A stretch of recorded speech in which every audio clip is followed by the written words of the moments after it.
Hello everyone, this is Shweta Pandey. So students, आज का हमारा सेशन है सैंपल पेपर पार्ट 2। ठीक, क्लास 12 पॉलिटिकल साइंस के लिए सैंपल पेपर्स हम सॉल्व कर रहे हैं। काफ़ी सारे सेशंस होने वाले हैं एग्ज़ाम से पहले, ताकि आपका एग्ज़ाम काफ़ी अच्छे से जाए। ठीक, इसके लिए हम मल्टीपल चॉइस क्वेश्चंस का सेशन भी रख रहे हैं, super quick revision, sample paper, ये सारे सेशन आपको प्रोवाइड किए जाएंगे स्टेप अप एकेडमी पर। आपको क्या करना है, आपको फॉलो करना है स्टेप अप एकेडमी को। तो स्टार्ट करेंगे सेशन। और अगर सेशन की हम बात करें तो क्लास 12 पॉलिटिकल साइंस का ये हमने बता दिया है, सीबीएसई सैंपल पेपर सॉल्यूशन है 2022-23 पार्ट 2। ठीक, इंस्ट्रक्शंस एक बार और मैं आपको बता देना चाहती हूँ और हमने कहाँ तक सॉल्व कर लिया है ये भी हम देख लेते हैं। देखिए, 3 आवर्स का टाइम है आपके पास। All questions are compulsory. 1 से लेकर 12 तक मल्टीपल चॉइस क्वेश्चंस हैं, 1 मार्क ईच, जो हमने 12 मार्क्स के देखे। उसके बाद हमने क्या देखा, 13 से 18 तक 2 मार्क्स ईच क्वेश्चन देखे, जिसमें हमें 50 वर्ड से ज़्यादा नहीं लिखना है। ये भी हमने पार्ट 1 में देखा था कि समझा हमने सारी चीज़ें आंसर में, ताकि हमारा कॉन्सेप्ट क्लियर हो जाए। बाकी हमने कितना लिखना है, कैसे लिखना है, ये हमने वहाँ पर समझ लिया है। 19 से 23 तक 4 मार्क्स ईच है, 100 वर्ड्स इसमें लिखना है। और 24 से 26 पैसेज, कार्टून और मैप बेस्ड क्वेश्चंस हैं। आंसर अकॉर्डिंगली ऐसे दिया हुआ है, इनके हमें आंसर करने हैं। आज का हमारा सेशन स्टार्ट होगा क्वेश्चन नंबर 27 से क्वेश्चन नंबर 30 तक of 6 marks each. Answer to these questions should not exceed 170 word से ज़्यादा हमें नहीं लिखना है। और इंटरनल चॉइस दी गई है। ठीक, तो इंटरनल चॉइस प्रोवाइडेड है यहाँ पर, लेकिन हम दोनों क्वेश्चन को सॉल्व करेंगे ताकि आपको ये क्लियर हो जाए बहुत अच्छे से कि कैसे आंसर्स लिखने हैं। ठीक, तो स्टार्ट करेंगे सेशन। और आज का हमारा पहला क्वेश्चन हम देखेंगे। क्वेश्चन है, give an analysis of the cultural and political consequences of globalisation. अब आप ये बताइए, ये जो क्वेश्चन है, क्या आपने क्लास 11-12 से पहले कभी नहीं पढ़ा? बिल्कुल पढ़ा होगा कि ग्लोबलाइजेशन हम पढ़ते ही हुए आ रहे हैं। हम जानते हैं, जब से हमने देखा लिबरलाइजेशन, प्राइवेटाइजेशन, ग्लोबलाइजेशन, हम सारी चीज़ें पढ़ते हैं ग्लोबलाइजेशन के बारे में। यही पूछा गया है कि एनालाइज करना है कल्चरल और political aspect, consequences of globalisation. और सेकेंड क्वेश्चन है, analyse any 3 reasons for resistance to globalisation. कोई 3 रीजन बताने हैं ग्लोबलाइजेशन से क्यों रेजिस्ट किया जाता है। ठीक, तो अब सबसे पहले जो कल्चरल और पॉलिटिकल कॉन्सिक्वेंसेज हैं, इसमें 6 मार्क्स में से 3 मार्क्स 3 + 3 मार्क्स हैं। मतलब कि जो कल्चरल के इसमें आप लिखेंगे, इस पे 3 मार्क्स मिलेंगे और 3 पॉइंट्स आपको लगभग पॉलिटिकल में लिखने हैं। ठीक, और 2 + 2 + 2 मतलब कि 3 रीजन्स हैं, तो 1 रीजन के लिए 2 मार्क्स मिलेंगे आपको। ऐसे करके आपको 6 मार्क्स यहाँ पर मिलेंगे। ये जो मार्किंग है वो इसलिए बताई गई है, अगर आप ऐसा सोचें कि मान लीजिए आपने कल्चरल के 4 पॉइंट्स लिख दिए और 2 पॉइंट्स आपने पॉलिटिकल के लिख दिए, तो आपको फुल मार्क्स मिल जाएंगे, तो ऐसा बिल्कुल भी नहीं है। जब बताया ही गया है कि 3 + 3 है, मतलब कल्चरल के 3 मार्किंग है और पॉलिटिकल की 3 मार्किंग है, और 3 रीजन्स की भी ऐसे करके 2 मार्क्स ईच है। क्लियर हुई ये चीज़। अब हम आते हैं आंसर पर। सबसे पहले क्वेश्चन का आंसर अगर हम देखें, यहाँ पर आंसर की वर्डिंग थोड़ी ज़्यादा होगी, बट हम सीख लेंगे कि कैसे लिखना है। वर्डिंग ज़्यादा होने का कारण ये है कि अभी आपके पास टाइम है, आपका एक फ्रेमवर्क बन जाए। आपने देखा होगा कि हम आंसर कुछ भी याद करके जाएं, मतलब जो भी आंसर दिया गया, मान लीजिए आप ये आंसर याद कर लेते हैं, बट वहाँ जाके आपकी अपनी लैंग्वेज होती है, आपकी अपनी वर्डिंग होती है, जिसके साथ आप मेन पॉइंट्स याद करते हैं, आपको याद रहते हैं और आप लिखते हैं। तो आपको क्या करना है, जो मेन कीवर्ड्स हैं आंसर के, उन्हें याद करना है। फिर बाकी फ्रेमिंग आप अपने अकॉर्डिंग कर सकते हैं। आप चाहें तो जैसी फ्रेमिंग मैं बता रही हूँ वो भी कर सकते हैं, ताकि आपके आंसर प्रेजेंटेबल हों और काफ़ी अच्छे हों। ठीक, तो कल्चरल कॉन्सिक्वेंसेज ऑफ ग्लोबलाइजेशन की अगर हम बात करें, तो कल्चर की जहाँ भी बात आती है, तो ग्लोबलाइजेशन से एक डर ये लगता है, क्या लगता है, कि जो कल्चरल इफेक्ट है ग्लोबलाइजेशन का, कहीं ना कहीं तक हमारे कल्चर को थ्रेट ना पहुँचे। ठीक, हम कहते हैं ना कि पश्चिमी सभ्यता आ गई है, इसलिए यहाँ की संस्कृति को भूल गए। ये छोटा सा एक एग्जाम्पल है। तो ठीक उसी तरीके से ये कहा गया है कि जब कभी भी जो कल्चरल इफेक्ट होता है ग्लोबलाइजेशन का, तो एक प्रोसेस होती है, और ये जो प्रोसेस है ये थ्रेट पजेस करती है कल्चर्स पर इन द वर्ल्ड। और ऐसा क्यों करती है? क्योंकि ग्लोबलाइजेशन क्या करना चाह रहा है, ग्लोबलाइजेशन के थ्रू यूनिफॉर्म कल्चर, एक कल्चर की बात हो रही है, और या फिर जिसे कहते हैं कल्चरल होमोजेनाइजेशन। क्लियर हुआ? तो सबसे पहला तो कहीं ना कहीं तक कॉन्सिक्वेंस यही है। कल्चरल कॉन्सिक्वेंस क्या हुआ ग्लोबलाइजेशन का? It create to cultures in the world. ये फियर रहता है, ये एग्जैक्ट नहीं है। हम ये नहीं कह सकते कि हाँ हर एक कल्चर बदल गया ग्लोबलाइजेशन के कारण, या पूरा कल्चर जो था वो यूनिफॉर्म हो गया या होमोजेनाइजेशन हो गया। तो हमें लिखना कैसे है? The cultural effect of globalisation leads to the fear that this process poses a threat to cultures in the world. ठीक, it does so because globalisation leads to the rise of uniform culture और what is called cultural homogenisation. अब आपको marking कैसे मिलेगी? ऐसे तो सब लिख देंगे, ठीक, इसमें अलग क्या करना है? तो इसमें आपको क्या करना है, आप एक चीज कर सकते हैं, जैसे आपने लिखा कल्चरल होमोजेनाइजेशन, तो आप इसको अंडरलाइन कर सकते हैं। ठीक है, हमने कल्चरल होमोजेनाइजेशन के बारे में बताया।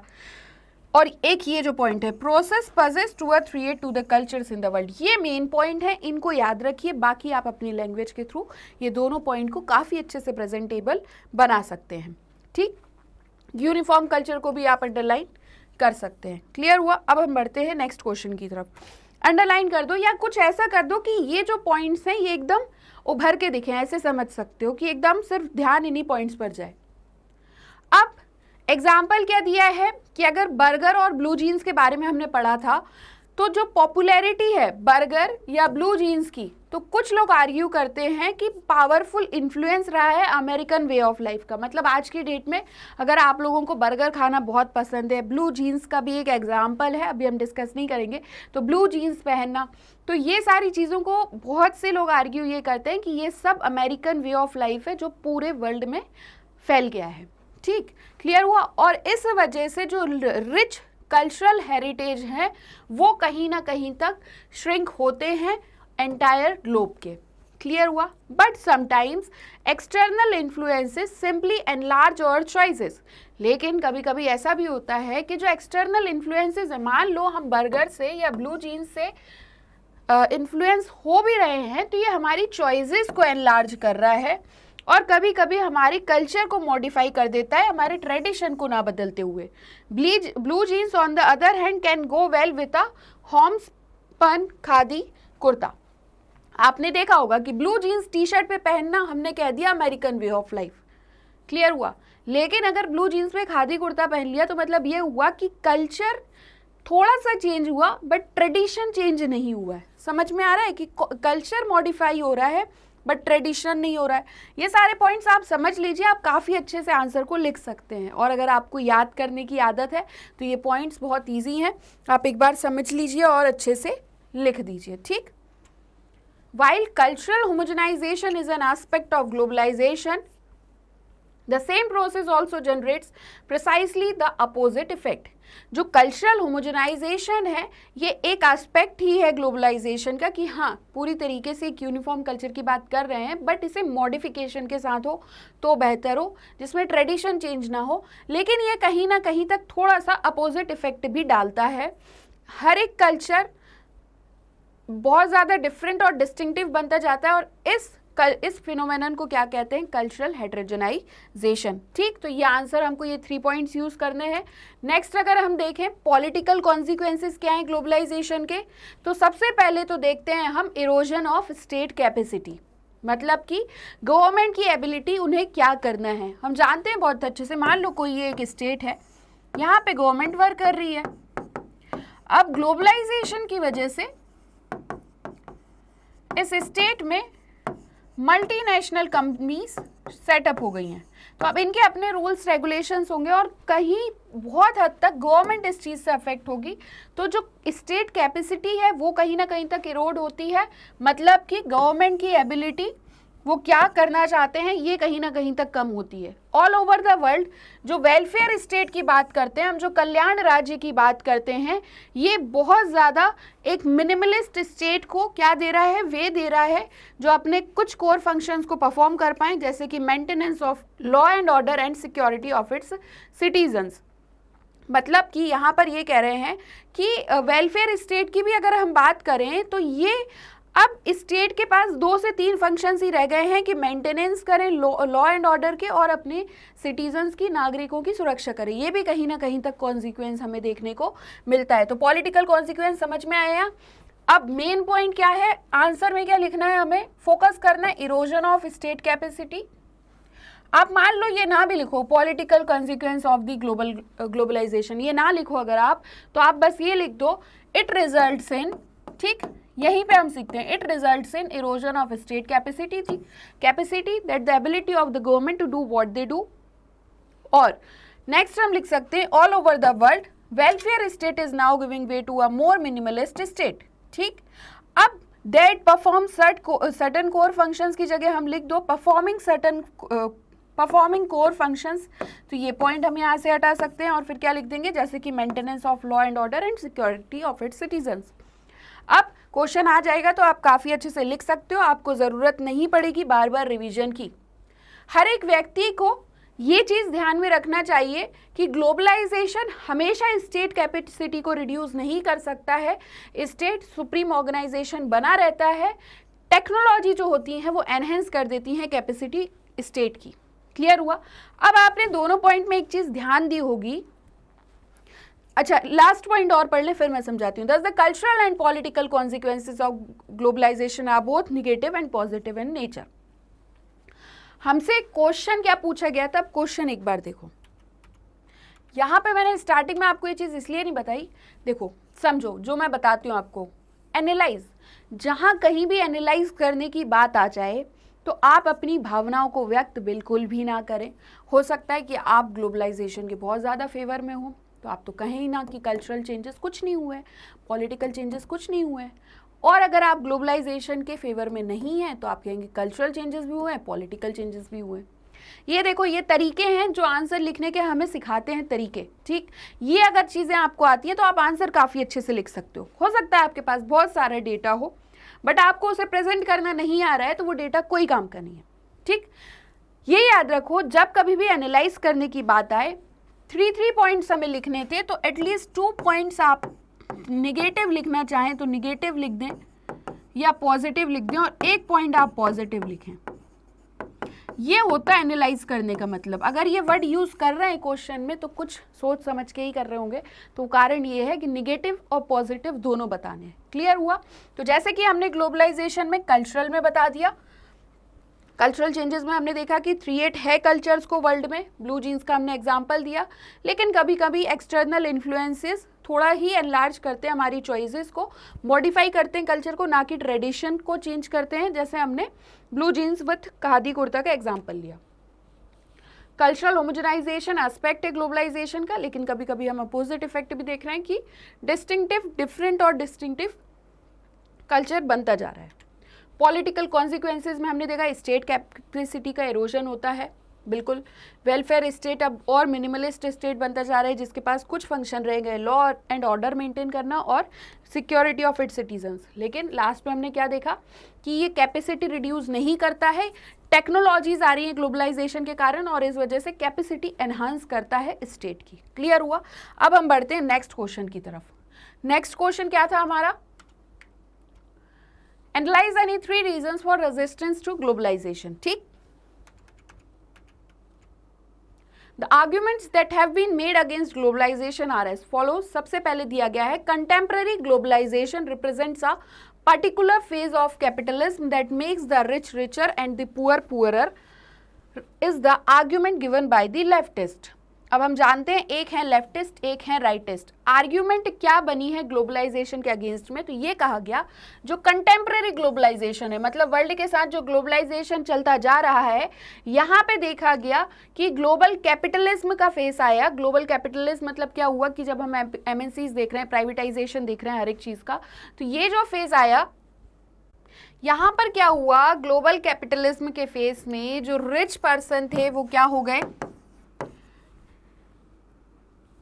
वो और रिचर हो गए, ठीक, और जो पुअर थे वो और ज़्यादा क्या हो गए, पुअरर हो गए। ये हम बचपन से पढ़ते आ रहे हैं, जब भी हम ये सारे टॉपिक्स पढ़ते हैं तो उसमें हम देखते हैं, ठीक है। और उसके बाद ग्लोबलाइजेशन ने स्टेट को भी वीक किया, जैसा कि हम देख रहे हैं कि स्टेट कैपेसिटी इरोड हुई।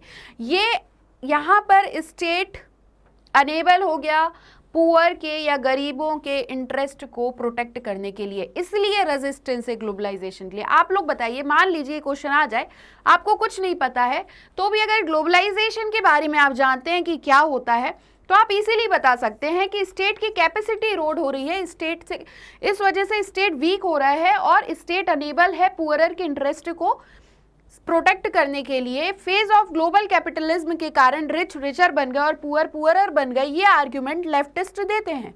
ठीक, ग्लोबलाइजेशन का जो आइडिया है वो सेल्फ रिलायंस और कहीं ना कहीं तक प्रोटेक्शनिज्म का है, तो इस चीज से दोनों से ये कॉन्ट्रेरी है। पीपल अपने एज ओल्ड वैल्यूज कहीं ना कहीं तक भूलते जा रहे हैं और वो सारे तरीके वो भूलते जा रहे हैं, और सिर्फ कारण क्या है? ग्लोबलाइजेशन। आप वेस्टर्नाइजेशन देखते हैं, हम किसी भी चीज़ के अगेंस्ट में नहीं है, बट क्वेश्चन में पूछा गया है कि रेजिस्टेंस टू ग्लोबलाइजेशन क्या है, तो आपको ये पॉइंट्स लिखने होंगे। ठीक, कुछ क्रिटिक्स क्या कहते हैं, ऐसा सोचते हैं कि जो ग्लोबलाइजेशन है वो इंपेरियलिज्म का ही एक फॉर्म है। वहीं पर ये कहते हैं कि जो वर्ल्ड सोशल फोरम है ये नियो लिबरल ग्लोबलाइजेशन के अपोजिशन में है। ये पॉइंट्स आपको मार्क्स दिलाते हैं, सब लिखेंगे। क्या लिखेंगे कि ओल्ड एज वैल्यूज जा रही हैं, सेल्फ रिलायंस प्रोटेक्शनिज्म का काम कर रहा है, ग्लोबलाइजेशन की और अगर हम बात करें तो वीक कर रहा है स्टेट को, पुअर पुअरर बन रहे हैं, रिच रिचर बन रहे हैं। वीक होने के कारण स्टेट इंटरेस्ट में वर्क नहीं कर पा रहा है पुअर के। बट जब आपने पॉइंट लिखा, आपने इसको हाईलाइट किया, ये चीज़ें आपको थोड़ा मार्क्स बढ़वा देंगी। ठीक, नेक्स्ट पॉइंट लिखेंगे अनफेयर ट्रेड प्रैक्टिसेस की जो बात कर रहे हैं। इकोनॉमिकली पावरफुल स्टेट्स जो हैं, हम जानते हैं उनके पास ये जो ट्रेड करते हैं ये कहीं ना कहीं तक अनफेयर होता है। ये बहुत ज़्यादा कॉमन बन चुका है ग्लोबलाइजेशन के कारण। 1999 में हाईलाइट हुआ ये सीटेल में during the WTO ministerial meeting की अनफेयर ट्रेड प्रैक्टिसेस हो रही हैं इकोनॉमिकली पावरफुल स्टेट्स के द्वारा। ठीक, अब हम आ गए नेक्स्ट क्वेश्चन पर। In this changing world I strengthened and revitalised UN is desirable, highlight the necessary reforms for an empowered United Nations. ठीक, एक और क्वेश्चन क्या है, और analyse the composition of the United Nation Security Council, what according to your opinion is the major difference in the privileges given to its permanent and non permanent members. बहुत common है ये questions कि अगर हम बात करें, समझो question को समझो। ठीक, सबसे पहले पूछा गया है ये जो चेंजिंग वर्ल्ड है एक स्ट्रेंथेंड और रिवाइटलाइज्ड UN डिजायरेबल है। ठीक, हाईलाइट करना है नेसेसरी रिफॉर्म्स एम्पावर्ड UN के लिए। ठीक, highlight the necessary reforms for an empowered United Nations. Second में पूछा गया है, लगभग सेम ही है क्वेश्चन, समझो थोड़ा सा। UN सिक्योरिटी काउंसिल के कंपोजिशन को एनालाइज करना है, आपके ओपिनियन के अकॉर्डिंग मेजर डिफरेंस क्या होगा परमानेंट और नॉन परमानेंट मेंबर्स के बीच में। ठीक, फर्स्ट में 6 मार्क्स 1 1 1 प्लस, मतलब हर एक पॉइंट के दिए गए हैं 1 + 1 + 1 + 1 + 1 + 1। ठीक, और सेकंड में 2 + 4 है, मतलब फर्स्ट जो ये पॉइंट है इसके लिए 2 मार्क्स और नेक्स्ट जो पॉइंट है इसके लिए आपको लिखने हैं 4 मार्क्स का लिखना है और 170 वर्ड्स हैं। ठीक, अब सबसे पहले आंसर को कैसे स्टार्ट करना है, सब आंसर आपको आते हैं, बस आपके पास एग्जाम टाइम में क्या चीज़ ज़्यादा याद आपको अच्छे से है। अभी मैंने अगर आपको इससे पहले जो क्वेश्चन पढ़ाया ग्लोबलाइजेशन का, तो सोशल कल्चरल भले याद ना हो लेकिन आप रेजिस्टेंस वाला पॉइंट ज़्यादा अच्छे से लिख लेंगे। ठीक, ये अंडरस्टैंडिंग में है। क्या है? पॉलिटिकल साइंस, हम सोसाइटी के बारे में ही पढ़ रहे हैं, चाहे हम ग्रास रूट लेवल पे पढ़ें चाहे हम इंटरनेशनल लेवल पर पढ़ें, लगभग एग्जाम्पल सेम है। थोड़ा सा हमें मॉडिफाई करनी रहती हैं चीज़ें, जैसे हमने पढ़ा कि कल्चर मॉडिफाई हो रहा है, ट्रेडिशनल चेंज नहीं हो रहा है। ठीक है, देखो, in this changing world I strengthened and revitalised UN is desirable. हमने पढ़ा है UN के बारे में कि UN कहीं ना कहीं तक वर्क जो नहीं कर पा रहा है, लेकिन यहाँ पे कहा गया कि इस चेंजिंग वर्ल्ड में एक स्ट्रेंथेंड, काफ़ी अच्छा और एक डिजायरेबल UN की ज़रूरत है। ठीक, रिवाइटलाइज्ड UN की ज़रूरत है, रिफॉर्म की भी ज़रूरत है और इम्प्रूवमेंट की भी ज़रूरत है इस ऑर्गेनाइजेशन के लिए, जो कि फंडामेंटल है। रिफॉर्म्स क्या है? सबसे पहले तो कहा गया कि UN ऑर्गेनाइजेशनल स्ट्रक्चर जो है, तो जो इसका ऑर्गेनाइजेशनल स्ट्रक्चर है और जो प्रोसेस है UN की, इसमें रिफॉर्म्स लाने की ज़रूरत है। ठीक, अब इसको आप याद कैसे करेंगे? अगर आपको रिवीजन के लिए नोट डाउन करना है तो आप नोट डाउन कर लीजिए, reform in the structure and processes। ठीक, पहला पॉइंट ये हो गया हमारा। Second point, review of the issues that fall with in the jurisdiction of the UN is needed. Second point है जो इश्यूज हैं, इश्यूज नहीं, क्या रिव्यू करना है, उन इश्यूज को जो ज्यूरिसडिक्शन में आ रहे हैं, किसके, यूएन के। बहुत सारे इश्यूज होते हैं जो यूएन के ज्यूरिसडिक्शन में आते हैं, लेकिन यूएन ने उस तरीके से इसे जस्टिफाई नहीं किया है, डिसीजंस नहीं लिए हैं। तो यहाँ पे कहा गया है कि उन इश्यूज को रिव्यू करें जो इसके ज्यूरिसडिक्शन में आते हैं और चेंजेस करें। ठीक, नेक्स्ट, आप चाहें तो इसका स्क्रीनशॉट ले लीजिए। तो अब नेक्स्ट पॉइंट पर आते हैं। ठीक, नेक्स्ट पॉइंट है, major concern has been the composition of the Security Council, which has remained largely static while the UN General Assembly membership has expanded।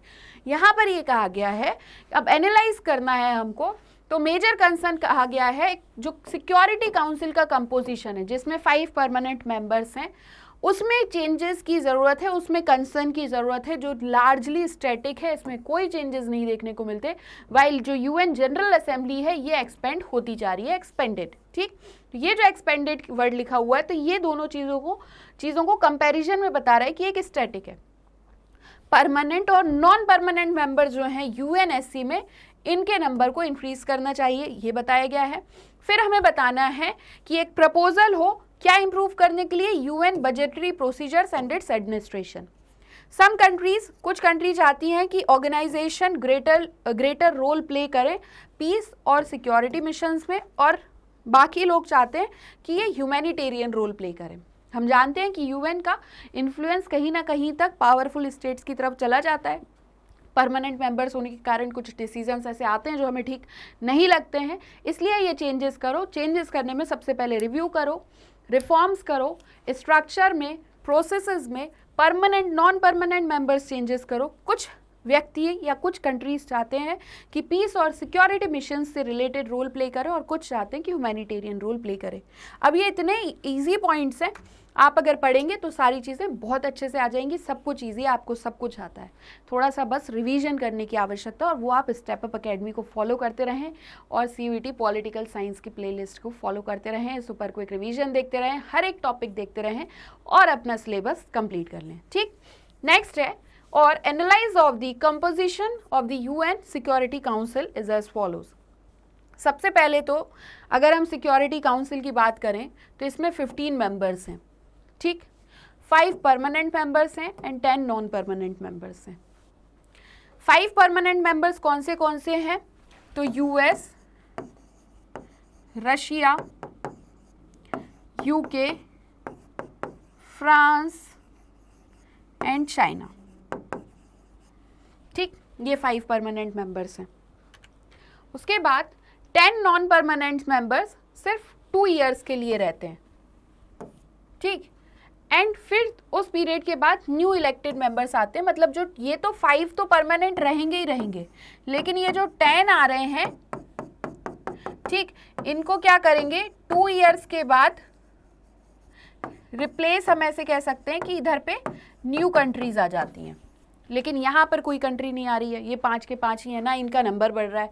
ठीक, मतलब कि ऐसा नहीं है कि 6 मेंबर्स हो गए हों या 7, 8, ऐसा कुछ भी नहीं हो रहा है, ये 5 ही रहेंगे परमानेंट मेंबर्स। ठीक, अब उसके बाद क्या कहा गया, a country can not be री elected immediately after completing a term of 2 years. और 10 जो नॉन परमानेंट मेंबर्स हैं, उनमें से जो कंट्री है वो ये चाहे कि 2 साल के बाद मैं फिर से कॉम्पीट कर लूँ, तो कंट्री ऐसा नहीं कर सकती है। अब पहला पॉइंट तो ये हो गया कि जो हमें प्रेफरेंस एनालाइज करना था। अब हमें बताना है कि डिफरेंस क्या है। तो हमें ये समझना होगा कि ये जो 5 स्टेट हैं ये परमानेंट मेंबर्स हैं, क्योंकि ये मोस्ट पावरफुल कंट्रीज रही हैं। ठीक है, मोस्ट पावरफुल स्टेट्स रहे हैं सेकेंड वर्ल्ड वॉर के बाद, और ये विक्टर्स थे वॉर में, इन द वॉर। ठीक है, तो इन्हें 5 परमानेंट मेंबर्स बना दिया गया। ये परमानेंट मेंबर को प्रिविलेज है वीटो पावर का। ठीक, इसका मतलब ये है कि वो क्या कर सकते हैं, कोई भी डिसीजन को इंस्टॉल करने में या इंस्टॉल करने में निगेटिव मैनर में वोट कर सकते हैं इस प्रिविलेज के कारण। और इनमें से कोई एक व्यक्ति अगर अलग वोट दे भी रहा है, पॉजिटिव वे में भी जा रहा है, तो भी वोट काउंट एक तरीके से नहीं किया जाता है, नहीं कंसिडर किया जाता है। इनको प्रिविलेज ही दिया गया है कि आप अगेंस्ट में जाके भी अगर ये वोट कर रहे हैं तो इनकी बात माननी पड़ेगी, ठीक। तो this means that they can vote in a negative manner to install a decision. Decision के लिए ये निगेटिव मैनर में वोट कर सकते हैं इस प्रिविलेज के कारण, तो इनको मिला है वीटो पावर, ठीक। और ये डिसीजंस पूरे यूएन के नॉन परमानेंट मेंबर्स पे बाइंड करता है, और जो ये जो डिसीजंस हैं ये सभी यूएन मेंबर्स पे बाइंड करते हैं, सिर्फ नॉन परमानेंट पर ही नहीं, ऑल यूएन मेंबर्स पे, और नॉन परमानेंट मेंबर्स को ये प्रिविलेजेस नहीं है। अब ये इतना इजी पॉइंट है, आप क्वेश्चन देख के थोड़ा घबरा जाते हैं, लेकिन आप अगर थोड़ा सा करंट अफेयर्स पढ़ते रहते हैं, चीज़ों को सुनते रहते हैं, आपको यूएन के बारे में पता है, तो आप ये आंसर्स बहुत ईजिली लिख सकते हैं, ठीक। अब अगर यहाँ पे बात करें तो सिर्फ इतनी सी चीज़ थी, लिखना क्या था। अगर हम लैंग्वेज को हटा दें तो permanent members, non permanent members 5, 10, UK, US, Russia, China, France, ठीक। ये कितने ईयर्स के लिए रहते हैं? 2 ईयर्स के लिए। कैन नॉट कम्पीट इमीडिएटली, ये हमने इनके बारे में लिख दिया। अब दूसरे पॉइंट पे हमें क्या लिखना है कि इनको मिला हुआ है वीटो पावर, और वीटो पावर की वजह से ये निगेटिव वोट भी कर सकते हैं डिसीजन इंस्टॉल करने के लिए। क्लियर हुआ? और यही चीज़ नॉन परमानेंट मेंबर्स को नहीं मिली हुई है। बस इतना सा आंसर था, 6 मार्क्स का था, इसलिए इतनी वर्डिंग के साथ हमको इसको लिखना है। क्लियर हुआ सभी को? अब हम बढ़ते हैं नेक्स्ट क्वेश्चन पर। Enlist the main considerations for bringing the princely states with the Indian Union. Name the leader who played the historic role in this direction. What was his contribution? ठीक, next question है, और discuss 3 reasons for setting up of the States Reorganization Commission after India's independence. अब marking की अगर हम बात करें तो सबसे पहले 3+1+2 मेन कंसिडरेशन की जो बात कही गई है उसमें हमें कितने मार्क्स मिलेंगे? 3 मार्क्स।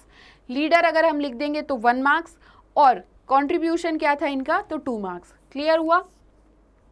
मेन कंसिडरेशन क्या थे? प्रिंसली स्टेट्स को इंडियन यूनियन में लाने के। कौन से लीडर ने हिस्टोरिक रोल प्ले किया और इनके कंट्रीब्यूशन क्या रहे। और 2+2+2 6 मार्क्स में हमें लिखना है 3 रीजंस लिखने हैं स्टेट रीऑर्गेनाइजेशन कमीशन सेटअप करने के लिए क्यों किया गया आफ्टर इंडियाज इंडिपेंडेंस। ठीक, अब with the partition and independence of India जो ब्रिटिश क्राउन था, the British crown gave the princely states. ठीक है, इस चीज को रीड ना करते हुए इतना समझ लो कि जब इंडिया इंडिपेंडेंट हुआ तो ब्रिटिश क्राउन ने प्रिंसली स्टेट्स को चॉइस दी कि या तो आप इंडिया को ज्वाइन कर लो या पाकिस्तान को ज्वाइन कर लो, या फिर आप इंडिपेंडेंट रहो, ना इंडिया को ज्वाइन करो ना पाकिस्तान को ज्वाइन करो। लेकिन इंटरिम गवर्नमेंट जो थी इंडिया में, इसने एक इंस्टेंस फॉर्म लिया against the possible division of India into small principalities of different sizes. Government की पॉलिसीज थी कि ये प्रिंसली स्टेट्स को इंडियन यूनियन के साथ लेके आए, और ये 3 कंसिडरेशन से इन्फ्लुएंस्ड हुई थी। ये कौन से कंसिडरेशंस थे? सबसे पहले बहुत से जो पीपल थे, जो बहुत से लोग थे प्रिंसली स्टेट्स के, वो क्या चाहते थे कि हम इंडियन यूनियन का पार्ट बन जाए। इंडिया, अगर हम गवर्नमेंट की बात करें तो गवर्नमेंट रेडी थी इन्हें मतलब ऑटोनॉमी देने के लिए, कुछ रीजन्स को उनकी डिमांड्स को एकोमोडेट करने के लिए।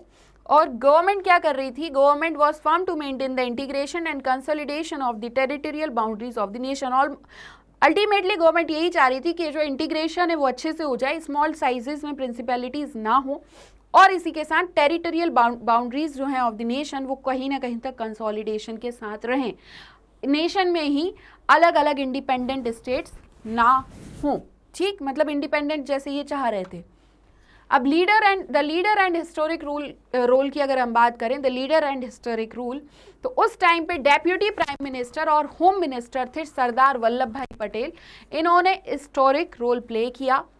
ये सभी प्रिंसली स्टेट्स तक जाते हैं, तो हमें लिखना है he reached out to all the princely states. इन्होंने उनके साथ पीसफुली नेगोशिएट किया और डिप्लोमेटिकली, और इनके जो एफर्ट थे इसके थ्रू क्या हुआ कि जितने भी ऑलमोस्ट ऑल प्रिंसली स्टेट्स थे ये किसके रूल में आ गए, coming under the Indian union के अंडर में ये आ जाते हैं। मतलब कि हम जो पढ़ रहे हैं coming under the Indian union, मतलब कि ये मर्ज हो जाते हैं प्रिंसली स्टेट्स इंडियन यूनियन में। ठीक है, अब यहाँ तक हमें लिखना है, इतना लिखेंगे तो आपको अच्छे मार्क्स मिल जाएंगे, और आप चाहें कि हम ज़्यादा लिखें तो हमें 6 में से 7 मार्क्स मिल जाएं, तो ऐसा पॉसिबल नहीं है। ठीक, तो अपने इमोशंस को कंट्रोल में रखिएगा और उतना ही लिखिएगा जितना पूछा गया है, ताकि आप सारे क्वेश्चंस को अच्छे से अटेम्प्ट कर सकें। क्या होता है ना, कोई अच्छा इंटरेस्टिंग सा क्वेश्चन दिख जाता है तो हम उसे लिखने में इतने ज़्यादा मतलब डूब जाते हैं उस आंसर में कि हम ये भूल ही जाते हैं कि हम एग्ज़ाम देने आए हैं और हमें और आंसर्स भी अटेम्प्ट करने हैं। ठीक, इसलिए इस बात का ध्यान रखना।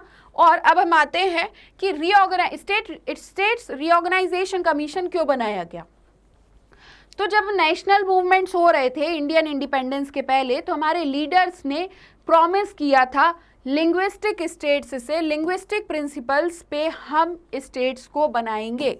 ठीक, नागपुर सेशन होता है कांग्रेस का 1920 में, और प्रिंसिपल यहाँ पे ये था कि रिकॉग्नाइज्ड करेंगे basis of reorganisation of the INC party itself. मतलब कि the principle was recognised as the basis, और ये जो प्रिंसिपल था ये बेस बन गया था आईएनसी का। ठीक, बहुत से provincial Congress committee linguistic zones के थ्रू ही क्रिएट हुई थी, जिन्होंने administrative divisions of British India को फॉलो नहीं किया। बहुत सी चीज़ें चेंज हुई इंडिपेंडेंस और पार्टीशन के बाद। हमारे लीडर्स ने ये सोचा कि स्टेट्स जो हम बनाएंगे, अगर लैंग्वेज बेसिस पर हम स्टेट बनाते हैं तो कहीं ना कहीं तक फिर से डिसरप्शन और डिसइंटीग्रेशन हो जाएगा। तो जो सेंट्रल लीडरशिप है वो डिसाइड करती है कि रीऑर्गेनाइजेशन के मैटर को पोस्टपोन कर दिया जाए।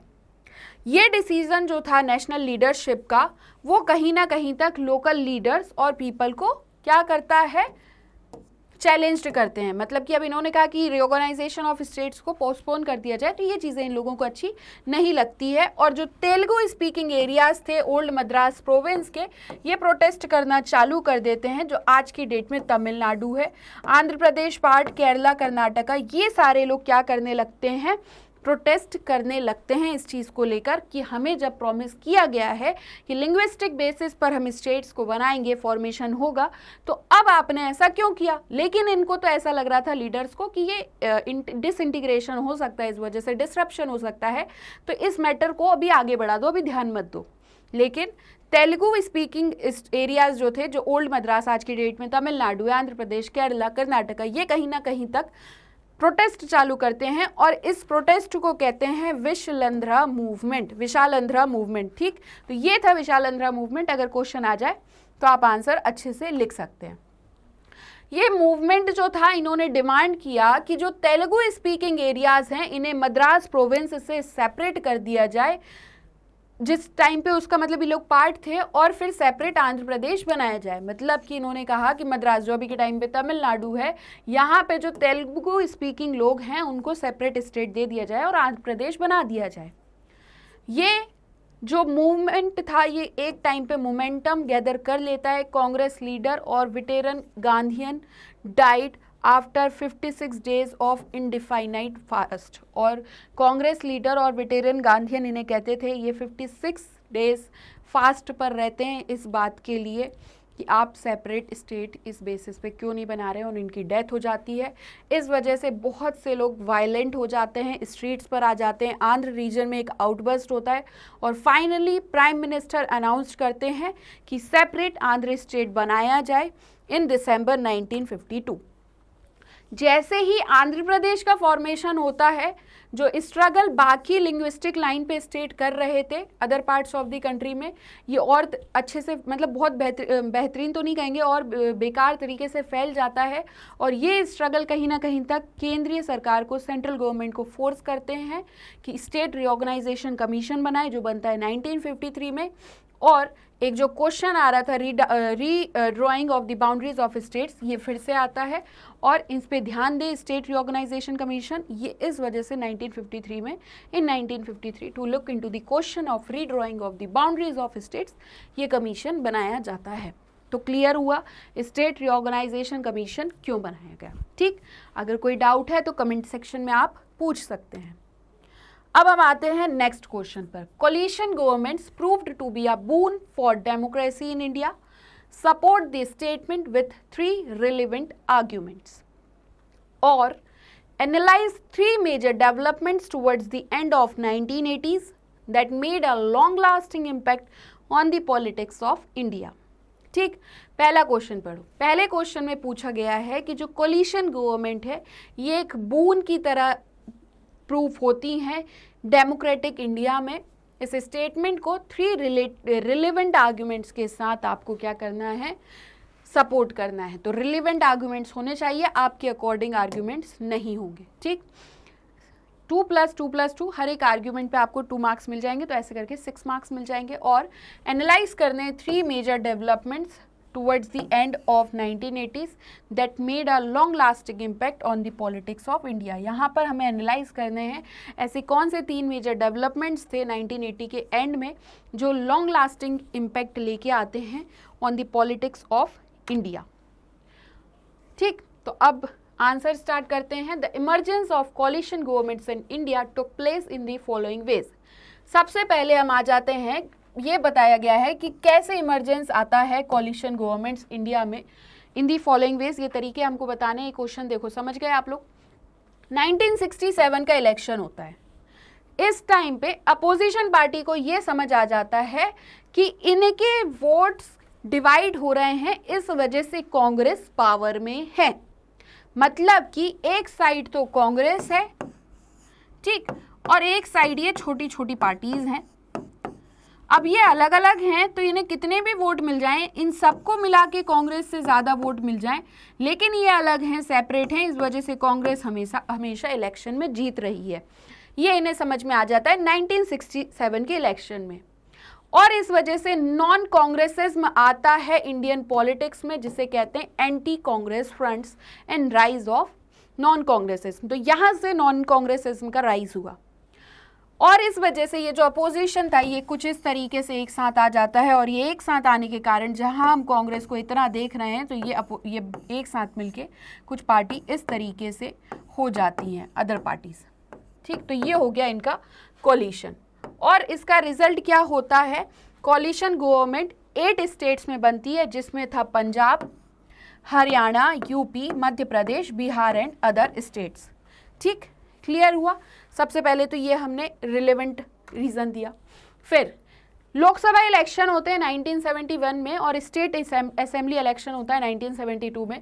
कांग्रेस अचीव करती है विक्ट्री, बट जो कांग्रेस थी अंडर मिसेस इंदिरा गांधी, इसके पास इतनी कैपेसिटी नहीं थी कि ये एब्जॉर्ब कर सके सारे टेंशन्स और कन्फ्लिक्ट्स को, जिस उस टाइम पे जिस चीज़ के लिए कांग्रेस सिस्टम जाना जाता था। और फिर डिक्लेरेशन हो जाता है इमरजेंसी का। इसके पहले हम जानते हैं कि मिसेस इंदिरा गांधी जी के जो इलेक्शंस थे उनको इलाहाबाद हाई कोर्ट में सिन्हा जी क्या कर देते हैं, इनवैलिड कर देते हैं। बट सुप्रीम कोर्ट के थ्रू इनको थोड़ा टाइम मिलता है, जिस बेसिस पे ये इलेक्शन मतलब इमरजेंसी इम्पोज हो जाती है। और जो थर्ड पॉइंट है, the declaration of emergency in 1975 once again brought the opposition together. और इमरजेंसी के कारण फिर से अपोजिशन एक साथ आ जाता है। जनता पार्टी बनती है और पावर में आ जाती है 1977 में, बट जनता पार्टी यूनाइटेड नहीं रह पाती। हम जानते हैं कि कोलिशन तो हो गया था, लेकिन इन लोग की विचारधारा अलग अलग थी। इस वजह से ये लोग बहुत टाइम तक एग्जिस्ट नहीं कर पाए। कहीं ना कहीं तक डायरेक्शन, लीडरशिप और कॉमन प्रोग्राम में कन्फ्लिक्ट्स थे, कमी थी। और फिर से कांग्रेस इलेक्शन जीत जाती है 1980 और 1984 के। But It however dependent on the appeal of one leader, Mrs Indira Gandhi. लेकिन ये सारी चीज़ें किस पे डिपेंडेंट रहती है, किसकी अपील पर, मिसेज इंदिरा गांधी जी के। फिर 1989 में इलेक्शंस होते हैं, कांग्रेस लार्जेस्ट पार्टी होती है। The Congress was the largest party but it set in the opposition. लेकिन ये कहाँ पर आ जाती है, अपोजिशन में। National front government Janata Dal के अलायंस के साथ और कुछ रीजनल पार्टीज के अलायंस के साथ फिर से फॉर्म्ड हो जाती है, वॉज फॉर्म्ड। और जो इलेक्शन था, जो election of 1989 marked the end of Congress dominance and beginning of coalition governments. देखो यहाँ पर क्या हुआ, इलेक्शन ऑफ 1989 के इलेक्शन की हम बात कर रहे हैं, जैसा कि क्वेश्चन में पूछा गया था कि एंड ऑफ 1980s के बारे में बताना है। यहाँ पर कांग्रेस डोमिनेंसी को खत्म होते हुए देखा जाता है और कोलिशन गवर्नमेंट की शुरुआत होती है, क्योंकि इसके बाद एक या एक से ज्यादा पार्टी को कभी भी वोट्स या सीट, मतलब 1 और 2 पार्टीज, एक या 2 पार्टी की अगर हम बात करें, मोस्ट ऑफ वोट्स या सीट्स नहीं मिले। कोई भी सिंगल पार्टी को क्लियर मेजॉरिटी नहीं मिली लोकसभा इलेक्शंस में, किसी भी लोकसभा इलेक्शंस में, और यहां से इनिशिएट होता है कोलिशन गवर्नमेंट का एरा सेंटर में, जिसमें regional parties crucial role play करती हैं in forming ruling alliances. Clear हुआ? ठीक, अब हम आते हैं नेक्स्ट क्वेश्चन पर। अच्छा, एक बार और इसको अगर समझना हो तो बस इतना समझ लो, कोलिशन गवर्नमेंट का इमरजेंस कैसे हुआ, क्वेश्चन हमसे पूछा गया था। 1967 के इलेक्शन की हमने बात की कि अपोजिशन पार्टी को यहाँ पर समझ आ जाता है कि जो कांग्रेस है उसके हमारे डिवीजन ऑफ वोट्स के कारण कांग्रेस हर बार जीत रही है, और इस वजह से ये एंटी कांग्रेस फ्रंट बनते हैं और नॉन कांग्रेसिज्म यहाँ से शुरू होता है।